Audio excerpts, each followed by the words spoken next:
अगर बदबू है तो उनको इधर ही फोटो पे फोटो।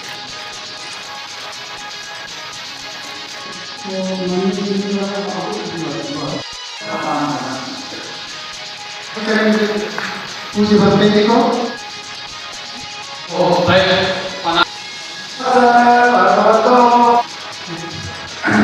सर, आज राष्ट्रीय छत्रपति साहू जी महाराज स्मृति मंच के जरिए आज जन्म दिवस समारोह मनाया जा रहा है साहू जी महाराज का, क्या कहना चाहते हैं? देखिए, हमारे ये मसीहा हैं छत्रपति साहू जी महाराज। इन्होंने उस समय शोषित, पीड़ित और वंचित समाज को अधिकार, मान सम्मान के लिए और भागीदारी के लिए एक संघर्षशील कदम उठाया था। जिस समय समाज में बहुत सी अव्यवस्थाएं थी और ऊंच नीच की व्यवस्था थी, छूत की व्यवस्था थी और समाज को वंचित किया जा रहा था। ऐसे राजा थे जिन्होंने 2-3 घटनाएं इनके सामने रही हैं।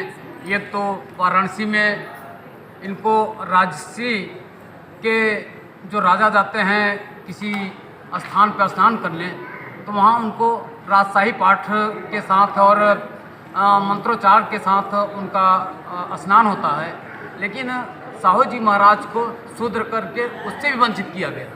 कई ऐसी घटनाएं रहीं जिससे साहू जी महाराज व्यतीत होकर के और उस समय राजा के पद पे रहते हुए कोल्हापुर में सभी क्षेत्रों में दबे कुचले, शोषित, वंचित और दलित समाज और पिछड़े समाज के लिए आरक्षण की व्यवस्था दी। इसलिए आरक्षण की व्यवस्था दी कि जब तक आरक्षण नहीं मिलेगा, जब तक इनको हर एक क्षेत्र में भागीदारी नहीं मिलेगा, तब तक इनके साथ भेदभाव होता रहेगा। इसलिए हर जगह भागीदारी होनी चाहिए और भागीदारी के लिए इन्होंने आरक्षण की व्यवस्था की थी। और हम लोग उसी तारतम्य में हमेशा साहू जी महाराज के विचारों और उनके कृत्यों को जन जन तक पहुंचाने के लिए कार्य करता रहता है। साहू महाराज का आज संदेश बताते हैं। आज क्या छत्रपति साहू जी महाराज 90% शोषितों, वंचितों, कबीरों के मसीहा के रूप में उन्होंने अपना कार्यकाल पूरा किया। उन्होंने अपने कार्यकाल में देखा कि 90% शोषित, वंचित और कमेरों को शासन में भागीदारी नहीं मिल पा रही। उस समय की ये व्यवस्था थी कि दलित और पिछड़ा वर्ग शासन में नौकरी नहीं कर सकता था। अंग्रेज का शासन था। उन्होंने देखा कि इन शोषितों और वंचितों को न्याय नहीं मिल पा रहा है, तो अपने शासनकाल में उन्होंने 50% आरक्षण दिया और उस समय बहुत बवाल मचा वहाँ पर। तो अंग्रेज ने कहा, साहू जी महाराज आप इसको सिद्ध करो कि इन गरीबों और वंचितों को आरक्षण कैसे आप दे रहे हो और इसका कारण क्या है। उन्होंने मीटिंग का समय लिया और राज दरबार में वहाँ के सभी नागरिक मौजूद थे। अंग्रेज गवर्नर भी मौजूद था।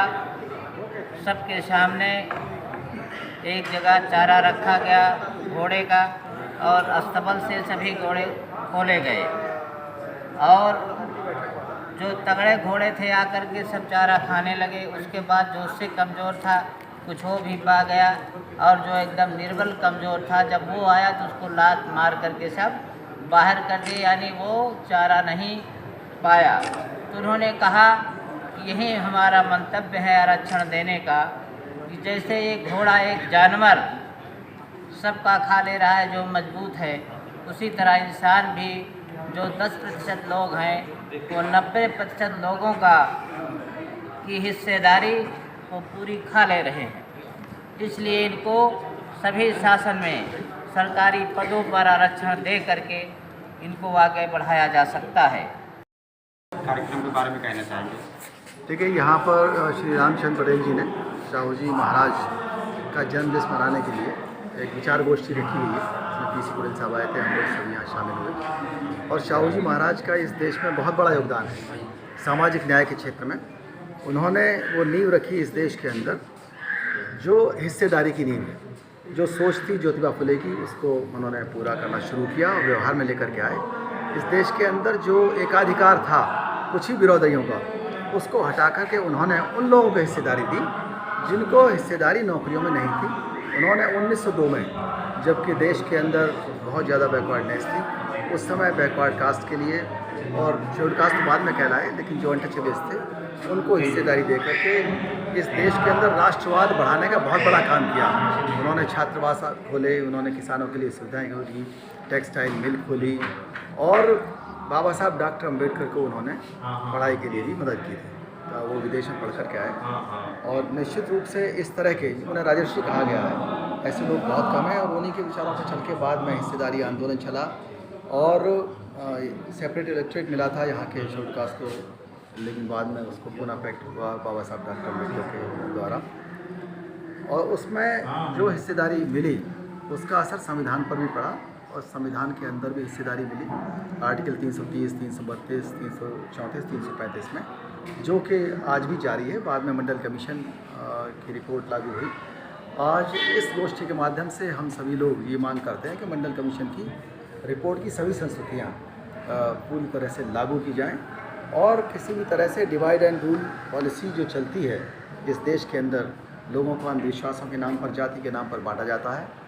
और ये भी अपील की जनता के लोगों से कि वो आज अगर अशिक्षित हैं तो इसलिए कि उन्होंने शिक्षित लोगों को नहीं चुना, अगर वो गरीब हैं तो इसलिए कि उन्होंने अमीरों को चुना था। अगर उन्होंने